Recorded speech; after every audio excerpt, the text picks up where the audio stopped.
Hello, and welcome to the Precalculus Podcast. I am your host, and this is episode 10-1. And so in this season, we are going to be looking at conic sections and some other stuff that goes along with that. But we're going to start off with talking about some conic sections, and we're going to start with our parabola. So we're going to start with a parabola and see what special things we can talk about what a parabola is. So starting off, first off, what is a parabola? So a parabola is a locus of points, that are all equidistant from a fixed line and a fixed point, but it's not a line. Okay, so that might seem kind of out there, but kind of thinking a locus of points around a single point would be a circle, because it's going to be all equidistant from a single point. Basically, the distance is your radius and that point is your center. So a parabola is the locus of points, to a set of points in a plane that's equidistant from a fixed line and a fixed point, but it's not a line. So if we look at this, here is an animation of this equidistant from a point and a line. So that line, which is the blue line at the bottom, and this point F at the top. So those green lines all the way around are the exact same distance as they move from point to point along a parabola. So as you see, as it reaches the vertex of the parabola, it's the midpoint basically of that point and that line. And so that's what ends up happening, is that we're looking for our basically the point that's equidistant from each one. And that's how a parabola is formed, and that keeps going all the way up in both directions. Okay, so here's kind of the general stuff for a parabola. Okay, so with a parabola, there are two things that kind of are new here. One is the focus, the other one is the directrix. And so the first thing is the focus, and the focus is the a point inside the parabola that is distance p away from the vertex. And the directrix is a line that is outside of the parabola. That's usually, if it's a parabola opening up or down, it is a horizontal line. If the parabola is opening left or right, it's a vertical line. And so it is p distance away from the vertex as well, just in the opposite direction. And then every other point else. So as you see here, up on the top, this is our general formula for a parabola, where we can identify our focus and directrix. Okay, so it's always going to be x minus h squared equals 4p times y minus k, where h and k are your vertex. Okay, so that vertex is h comma k. Okay, so that vertex is always going to be h comma k in this case. So that's what we want to find, is we want to find what's the vertex and everything. And then to find p, one way to do it is to either find where the focus or the directrix is, or if you know what the vertex is, you can plug in another point and then you can solve for p using this equation. But the one thing that's interesting with this, with what a focus is that if anything comes in and bounces off of this parabola, what ends up happening is that they all end up towards the focus. Okay, so that all kind of goes towards the focus, and what it's called the focus because everything gets focused onto that single point. Okay, and so the goal, or things that you can use this with, is like satellite dishes and that have to pick up, radio waves, or anything that has to pick up a radio wave off a microphone. What's happening is that it's going into that into that curvature shape, and then it all gets bounced towards that microphone or whatever it is that wants to get picked up. You can do the same thing with, like, if you have a flashlight.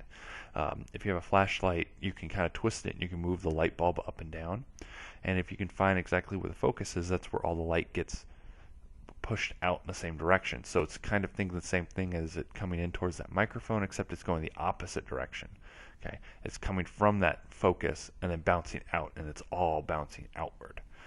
Okay, so That's why focus is important. The directrix isn't as important, but the focus is. Okay, so the focus has several applications that work out fairly well. So again, like what I mentioned previously, the vertex in this case, which is your turning point, is HK. Okay, so your vertex is HK. The focus is always, when you're dealing with a parabola opening either up or down, okay, the focus is going to be located at h comma k plus p. Okay, so whatever the p value is, that tells you if it's opening or where the focus is going to be. And then the directrix is always going to be y equals k minus p. Okay, so those formulas always work. And to identify if it's going to be opening up or down, you're going to be looking at this p value. If that p value is positive, it's going to be opening up. If the p value is negative, it's going to be opening down. Okay, so that's going to be the difference between them. So when you have this equation, you're looking for h and k. Your focus is going to be the point h comma k plus p. Your directrix is always going to be the line y equals k minus p. Okay. So that's what we have for our. Okay, so now this next one, you see the only difference now is that the h or the x and the y have switched. Okay, so the y now has that squared, which means you're going to either have it open to the right or to the left. Okay, so you're going to have it open to the right or to the left. And again, the same principles apply with the vertex and the focus and the directrix. Just remember, the vertex, the x value of the vertex is still attached to the x in the parenthesis, not the y. The y is still the k.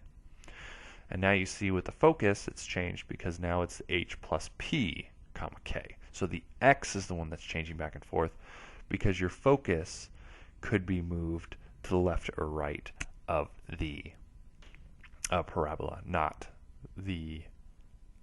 up and down. Okay, and if p is positive, it's going to always be open to the right, and if p is negative, it's opening to the left. Okay, so that's going to be the difference. And now your directrix is a line that's going up and down.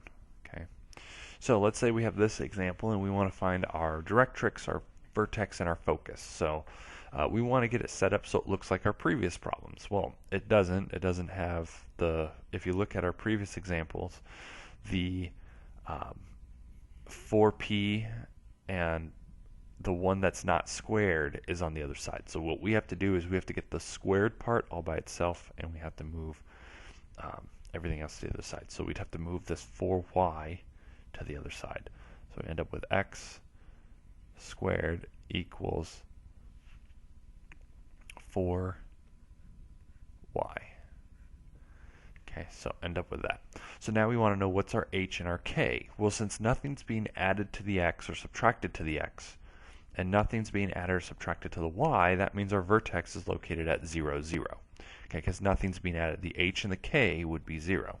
You could rewrite this equation out so that it's x minus 0 squared is equal to 4 y minus 0. Okay, so that's how you can write it out. So now with our directrix, if we're asked that, what we need to do is we have to take it from the vertex and we have to subtract our p value. Well, p is always going to be, it's 4 times p. So the p value, so this number has to equal 4p, so we'd have to find p. So you divide both sides by 4 to find our p value. So in this case, our p is equal to 1. And so then if we subtract 1 from our k, we get negative 1. That's our directrix. And then our focus would be 1 comma 0, or 0 comma 1, my bad. 0 comma 1, because the y is the one that's changing here, and we're moving it up 1. So now when we graph this, okay, so here's our standard parabola, okay, looks something like that. Now in green, our directrix would be down here, okay, and our focus would be right about there. And this distance are exactly the same. And if I were to take any other point, on this parabola, so let's say this point right here, this distance and this distance are exactly the same, as are this distance and this distance, if it was perfectly drawn. Obviously, I'm not the greatest of artistes, so it's not going to be perfect. Okay, so now let's say we have this example. Obviously, this is not in the same setup as previously, so what we have to do is we have to make it the same setup. So what we'd want to do first is we'd want to move everything except for the stuff with the x's to the other side. So I'm going to move all of this stuff to the other side. And when I do that, I end up with x squared plus 6x equals negative 4. Well, right there, actually. That right there. I end up with that. Now, what we need to do is that we need to get it so it's an x plus a number, that whole thing squared. Now, if you remember how to do that, great, but if you don't, here's how you do it. You have to use your completion of the square. Yes, that thing that many of you do not like doing. It comes back just like dividing polynomials comes back and everything. So we have to do completion of the square. Now, if you remember completion of the square, it is negative b, or no, it's b squared, or it's b over 2 squared. Okay, so it's b over 2 squared. And so what we take is the b value, divide it in half, which gets us 3, square it gets us 9. So that means we have to add that number. So this, whatever you calculate here, has to be added to both sides. So that's why we added 9 to both sides. And then you simplified. And then when you simplify down to, let's change the color so we can talk about this. So now, when you get down to this point here, and you want to turn it into that, what I just boxed, it's always going to be x plus b over 2. That whole thing squared. Okay, so it's always going to be that. And then you see here, all I did on the right-hand side was I just took out a negative 4. Now, you want to take out a 4, and you want to take out any negatives. If the y is a negative, take it out, but you want to take out at least 4 out. And actually, you want to take out everything from the y. So if the y is an 8, so if it's like 8 y plus 1, you want to take an 8 out, leaving you with 1 over 8 on the inside. Okay, so you want to take the whole thing out. All right. And when you take the whole thing out, that's when you have your number. So now from this equation right here, from these two, I'm able to identify my vertex, negative 3, 1, because it's always opposite the sign. My focus is going to be negative 3, but the y value changes. And the y value changes by adding the p-value. In this case, my p-value is negative 1. So I add a negative 1, gets me 0. And then my directrix would be 1 minus a negative 1, which is 2. Okay, so that's how we do our pieces. And then we can take that and we could sketch our graph. Okay, so that's it for parabolas. Starting off our conic section strong with parabolas.